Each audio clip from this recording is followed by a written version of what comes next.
안녕하세요. 이것이 안드로이드다 저자 박성훈입니다. 5장 대표적인 뷰 그룹에 대해서 5번째 강좌입니다. 이번 강좌에서는 테이블 레이아웃과 테이블 로우 레이아웃에 대해서 살펴보고 각각의 레이아웃 파람 속성에 대해서 살펴보도록 하겠습니다. 테이블 레이아웃, 테이블 로우와 레이아웃 파람에 대해서 설명드리도록 하겠습니다. 테이블 레이아웃은 그 표 형식으로 각 셀을 자식뷰로 채워가는 방식으로, 그러니까 표 형태로 자식뷰를 배치하는 방식입니다. 그런데 테이블 레이아웃은 테이블 레이아웃 단독으로 사용될 수는 없어요. 테이블 로우라는 또 그룹이 있는데요. 이거와 같이 쓰이는 거예요. 이거를 설명하기 전에 리니어 레이아웃과 테이블 레이아웃, 테이블 로우는 굉장히 유사하거든요. 그 내용을 살펴보기 위해서 리니어 레이아웃의 소스를 잠시 살펴보겠습니다.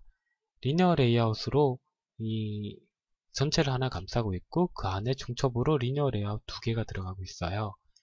이 전체가 일종의 열을 추가하는, 그러니까 열 방향으로 셀을 추가하는 것에 해당되고요.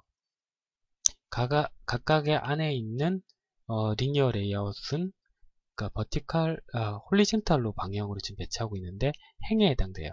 행으로 그 자식뷰를 배치하는, 그러니까 행으로 셀을 채워가는, 그 바깥에 있는 열은 열로 채워가는 그런 식으로 구조로 돼 있죠. 중첩되게 돼 있고요. 결국은 이렇게 배치가 될 거예요. 2행 2열의 테이블 구조가 되는 거죠. 자, 그러면 이거를 그대로 테이블 레이아웃으로 변경해 보겠습니다.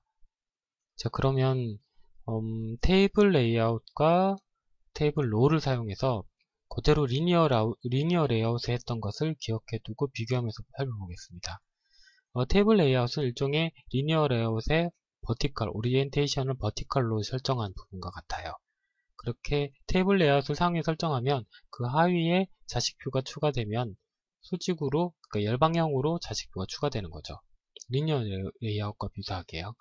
그 바로 아래에 테이블 로우가 무조건 들어가야 되는데요. 테이블 로우는 행방향으로 자식표를 추가해 나가요. 그래서 지금 버튼 2개가 있는데 행방향으로 자식뷰가 2개 추가되고 결국은 이렇게 같은 구조가 되는 거예요. 레이아웃 구조를 보셔도 리니어 레이아웃이 3개가 쓰였고 테이블 로우 2개 해서 3개가 쓰였죠. 구조가 거의 같아요. 이 같은 이유가 있는데요. 잠시 다음을 살펴보겠습니다.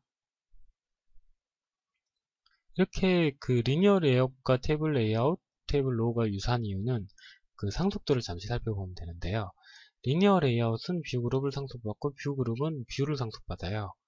여기서 테이블 레이아웃과 테이블 로우는 각각 리니어 레이아웃을 상속받고 있습니다. 그래서 즉 테이블 레이아웃과 테이블 로우는 결국 같은 리니어 레이아웃입니다. 다만 표 형식으로 레이아웃을 구성하기 위해서 편리한 속성이 확장된 거죠. 편리한 속성이라고 하면 표 형식의 특성을 부여한 어떤 속성이 될 건데요. 표는 행과 열 간의 그 크기를 넓혔다 줄였다 했을 때 그 행 전체가 이렇게 늘어나고 그 다음에 열을 또 넓혔다 줄였다 했을 때 열 전체를 이렇게 붙어서 늘어났다가 하는 그런 특성이 있잖아요. 그 테이블 구조를 유지하는 거죠. 그런 특성들이 이제 각각의 속성에 녹아져 있어요. 결국은 리니어 레이아웃을 사용한 것, 그것만 기억하시고요. 자, 그러면 레이아웃 파람까지의 내용을 다시 살펴보겠습니다.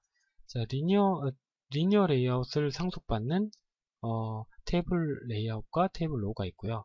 테이블 레이아웃에는 기본적으로 속성이 3가지가 존재해요. 이건 테이블과 관련된 속성이겠죠.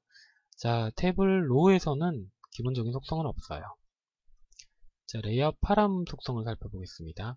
레이아웃 파람스는 테이블 레이아웃에는 없어요. 다만 테이블 로우에는 레이아웃 파람스 속성이 존재하고요.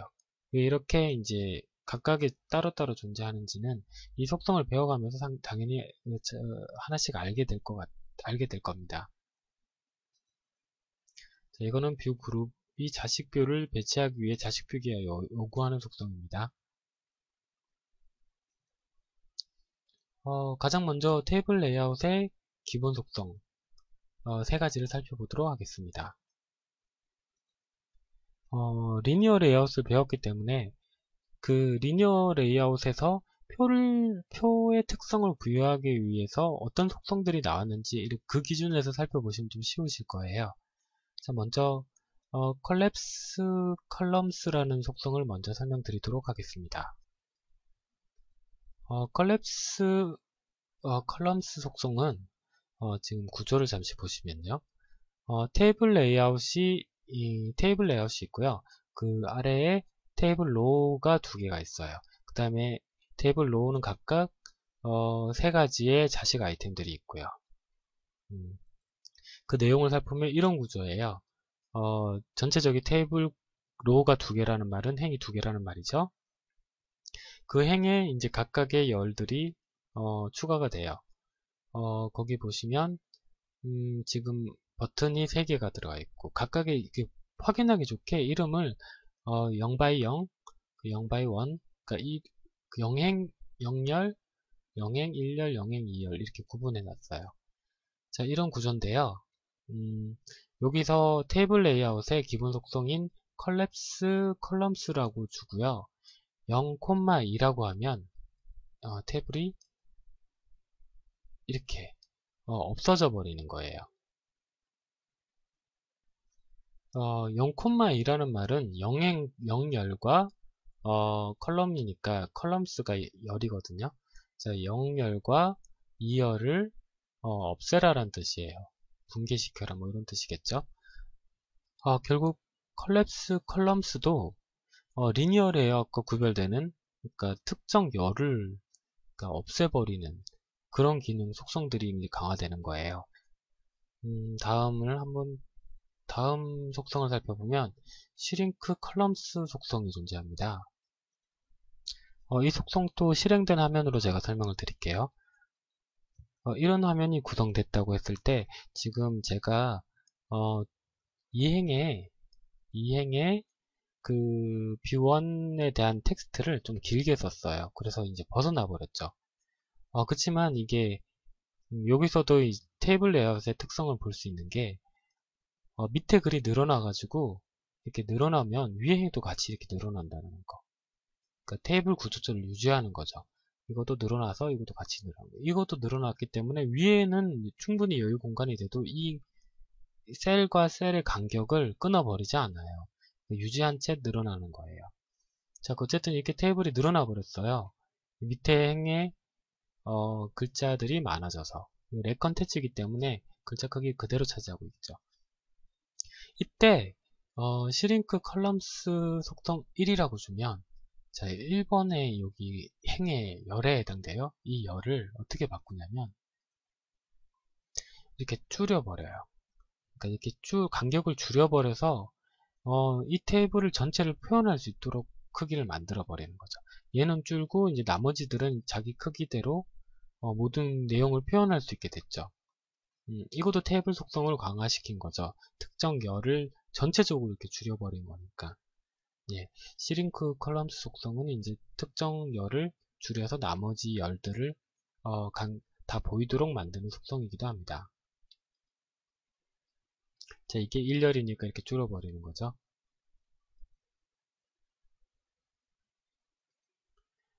이번 속성은 스트레치 컬럼스예요. 시링크와 반대되는 속성이기도 하고요. 스트레칭이라고 하니까 뭔가 이렇게 좀 느린다라는 느낌이 들죠. 자, 이것도 그림으로 설명을 드리도록 하겠습니다. 이번에는 아래 행들, 위에 행들이 이제 글자가 그렇게 많지가 않아서 여유 공간이 생겼어요. 여기 이렇게.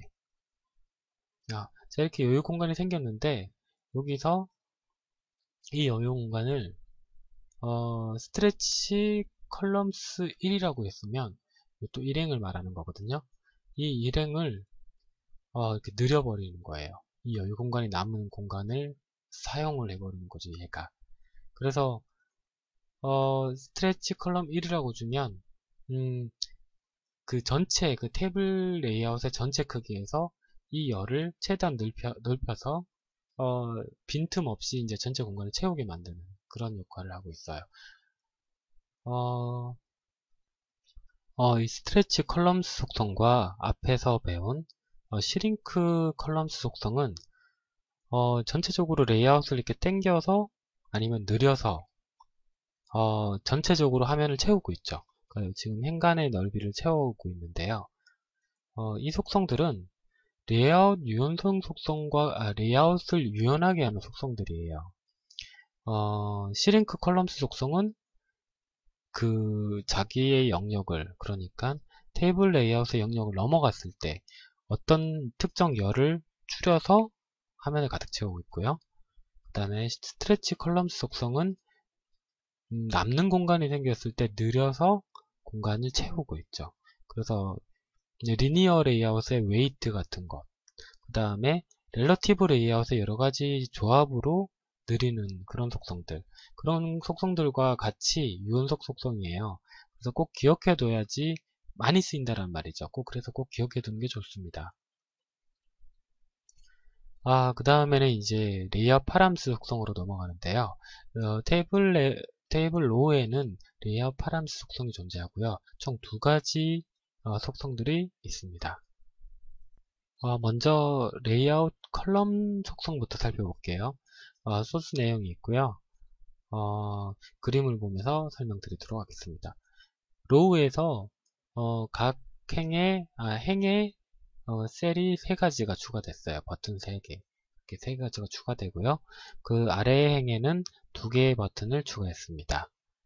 자, 여기서 첫 번째, 그러니까 1행 0열의 셀에다가, 그러니까 버튼에다가 레이아웃 컬럼 1번이라고 주면 그 레이아웃 언더바 컬럼스를 1로 주면 1열을 지칭하는 거거든요. 그럼 어떻게 되냐면 이렇게 밀려나요. 즉 지금 이 열이 비워지고 여기서부터 시작을 하는 거죠. 그러니까 1열부터 자신을 1열부터 시작해줘 라고 알려주는 거예요.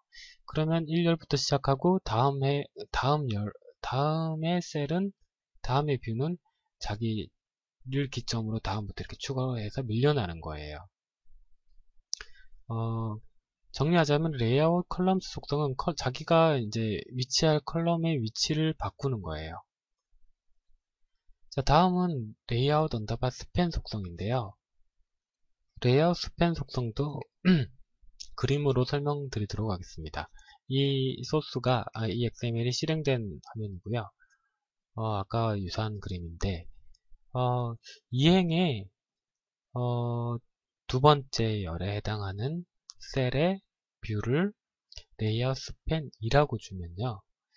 어떻게 되냐면, 이 셀에, 그러니까 이 지금 버튼이죠. 이 셀의 스팬 2라고 하면 자기 영역을 두 셀을 차지하는 거예요. 그래서 이렇게 늘어나는 거죠. 그래서 두 셀의 크기만큼 늘어나서 1행 1열이 이렇게 되는 거죠. 만약에 3이라고 한다면 3으로 늘어나겠지만 3으로 이제 늘어나요. 3으로 하면 이제 3개만큼의 셀을 차지하게 되는 거고요. 어떻게 보면 셀 병합, 그 엑셀의 셀 병합 이런 거나 좀 유사하다고 볼 수 있습니다. 여기까지가 테이블 레이아웃이 가진 속성들을, 그리고 테이블 로우가 가진 레이아웃 파라의 속성들의 전부이고요. 다음은 테이블 레이아웃의 문제점 몇 가지를 살펴보도록 하겠습니다. 지금까지 배웠던 속성 중에 레이아웃 스팬이 있는데, 레이아웃 스팬은 이렇게 두 가지 셀을, 그 행에 있는 두 가지 셀을, 그러니까 열을 합칠 수가 있었어요. 그러니까 물론 이게 두 가지 뷰가 들어가 있는 상태에서 합치는 게 아니라, 얘가 비어있을 때 이 두 셀을 합쳐서 하나의 뷰로 이렇게 만들 수 있었잖아요. 그 영역을 이렇게 하나로 합치는 것 같은 느낌, 이런 기능이 있었는데, 아쉽게도 테이블 레이아웃은 행간의 셀을 합치는 기능이 없어요. 그러니까 지금 보는 거는 제가 그냥 그린 거예요. 그렇다면 왜 이런 기능은 없을까요? 행 합치기 기능. 그거는 이제 테이블 레이아웃의 구조를 살펴보면 답이 있는데요. 테이블 레이아웃에 지금 두 행을 표현하기 위해서 전체적인 테이블 레이아웃이 하나가 있었고, 그 내부에 테이블 한 행을 표현한 테이블 로우 그룹이 두 개가 있었어요.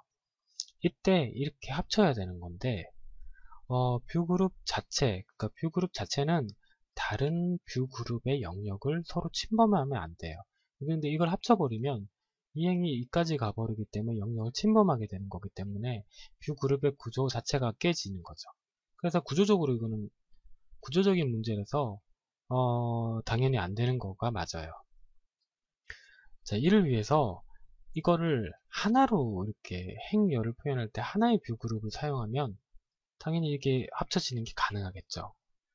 그래서 이게 나온 뷰 그룹이 또 하나가 있어요.